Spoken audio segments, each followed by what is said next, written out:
ಎಲ್ಲರಿಗೂ ನಮಸ್ಕಾರ. ಒಂದೇ ಗೋಮಾತರಂ. ಸೇಡಂನ ತರನಹಳ್ಳಿ ಮುಖ್ಯ ರಸ್ತೆಯಲ್ಲಿರ್ತಕ್ಕಂಥ ಶ್ರೀ ನವನೀತ ಗೋವಿಜ್ಞಾನ ಅನುಸಂಧಾನ ಕೇಂದ್ರವು ಕಳೆದ 14 ವರ್ಷಗಳಿಂದ ಗೋಸೇವೆಯಲ್ಲಿ ಸತತವಾಗಿ ತನ್ನದೇ ಆದ ಒಂದು ಪಾತ್ರವನ್ನು ನಿರ್ವಹಿಸಿಕೊಂಡು ಬರ್ತಾ ಇದ್ದು, ಗೋಶಾಲೆಯಲ್ಲಿ ಸುಮಾರು 90 ರಿಂದ 118 ಗೋವುಗಳಿಗೆ ಒಂದು ಆಶ್ರಯವನ್ನು ಕೊಟ್ಟಿದ್ದೇವೆ. ಮೊದಲನೇದಾಗಿ ಮೊದಲು ಗೋಶಾಲೆ ಮಾಡಬೇಕಾದ್ರೆ ಸುಮಾರು ಮನೆಯಲ್ಲಿರ್ತಕ್ಕಂಥ 4 ಆಕಳುಗಳಿಂದ ಪ್ರಾರಂಭವಾದ ಗೋಶಾಲೆ ಇವತ್ತು ಸುಮಾರು 110ಕ್ಕೂ ಹೆಚ್ಚು ಗೋವುಗಳಿಗೆ ಒಂದು ಆಶ್ರಯ ತಾಣ ಆಗಿದೆ ಅಂತ ಹೇಳ್ಬೋದು. ಗೋಶಾಲೆ ಮಾಡೋ ಉದ್ದೇಶ ನಾವೆಲ್ಲ ಈಗ ನೋಡ್ತಾ ಇರ್ತೀವಿ. ಗೋವುಗಳ ಬಗ್ಗೆ ನಾವು ಬರೀ ಭಾಷಣದಲ್ಲಿ ಮಾತ್ರ ಕೇಳ್ತಾ ಇರ್ತೀವಿ, ಗೋವಿನ ಮಹತ್ವ ಹಾಗೆ ಹೀಗೆ ಅನ್ನೋದು. ಅದನ್ನು ನಾನು ಯಾಕೆ ನಮ್ಮ ನಿಜ ಜೀವನದಲ್ಲಿ ಅಳವಡಿಸ್ಕೊಳ್ಬಾರ್ದು, ಹಾಗೆ ಗೋವಿನ ಒಂದು ಮಹತ್ವನ ಪ್ರತಿ ಜನರಿಗೂ ನಾನು ಯಾಕೆ ತಲುಪಿಸ್ಬಾರ್ದು ಅನ್ನೋ ಉದ್ದೇಶಕ್ಕೋಸ್ಕರ ಸುಮಾರು 14 ವರ್ಷಗಳ ಹಿಂದೆ ಗೋಶಾಲೆಯನ್ನು ಪ್ರಾರಂಭ ಮಾಡಿದ್ವಿ.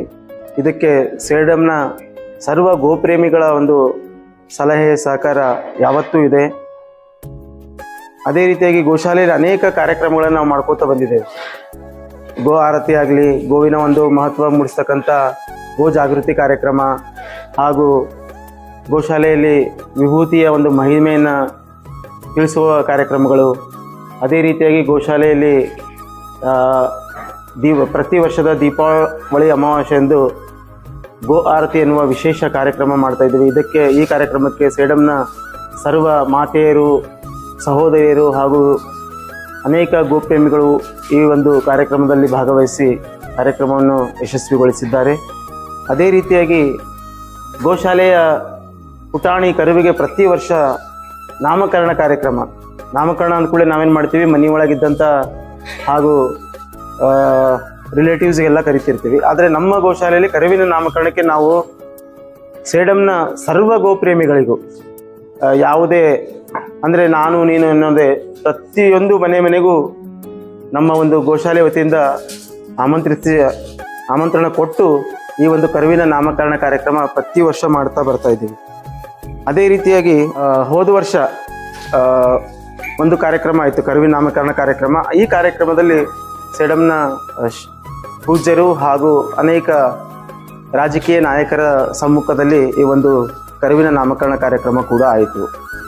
ಈಗ ಮುಂದೆ ಈ ಗೋಶಾಲೆಯಲ್ಲಿ ಅನೇಕ ಜನರು ತಮ್ಮ ಜನ್ಮದಿನವನ್ನು ಆಚರಿಸಿಕೊಳ್ಳಲು ಮತ್ತು ತಮ್ಮ ಮದುವೆ ವಾರ್ಷಿಕೋತ್ಸವವನ್ನು ಗೋಪೂಜೆ ಮುಖಾಂತರ ಆಚರಿಸಿಕೊಳ್ಳಲು ಅನೇಕ ಜನರು ಗೋಶಾಲೆಗೆ ಬರ್ತಾ ಇದ್ದಾರೆ. ಇದು ಒಂದು ಒಳ್ಳೆಯ ಶುಭ ಸೂಚನೆ ಅಂತ ಹೇಳ್ಬೋದು.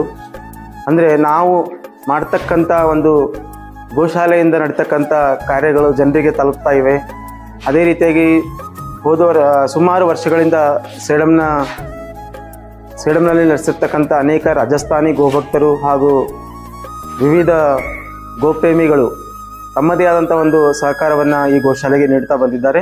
ಗೋ ಆರತಿ ಹಾಗೂ ಗೋವತ್ಸ ನಾಮಕರಣ. ಗೋವತ್ಸ ಅಂದರೆ ಕರುವಿನ ಒಂದು ನಾಮಕರಣವನ್ನು ಸೇಡಂ ತಾಲೂಕಾ ಕ್ರೀಡಾಂಗಣದಲ್ಲಿ ಸಮಯ 5:45 ಸೇಡಂನ ಸರ್ವ ಪೂಜ್ಯರ ಸಮ್ಮುಖದಲ್ಲಿ ಹಾಗೂ ರಾಜಕೀಯ ನಾಯಕರ ಒಂದು ನೇತೃತ್ವದಲ್ಲಿ ಲಕ್ಷ ಗೋ ಆರತಿ ಕಾರ್ಯಕ್ರಮ ಹಾಗೂ ಕರುವಿನ ನಾಮಕರಣವನ್ನು ಅತಿ ವಿಜೃಂಭಣೆಯಾಗಿ ನೆರವೇರಿಸಲು ನಿಶ್ಚಯಿಸಲಾಗಿದ್ದು, ಸೇಡಂ ತಾಲೂಕಿನ ಸಮಸ್ತ ಗೋಪ್ರೇಮಿಗಳು, ಮಹಿಳೆಯರು, ಸಹೋದರಿಯರು ಕಾರ್ಯಕ್ರಮದಲ್ಲಿ ಭಾಗವಹಿಸಿ ಈ ಕಾರ್ಯಕ್ರಮವನ್ನು ಯಶಸ್ವಿಗೊಳಿಸಬೇಕಾಗೆಂದು ತಮ್ಮಲ್ಲಿ ಕೇಳಿಕೊಳ್ಳುತ್ತೇನೆ.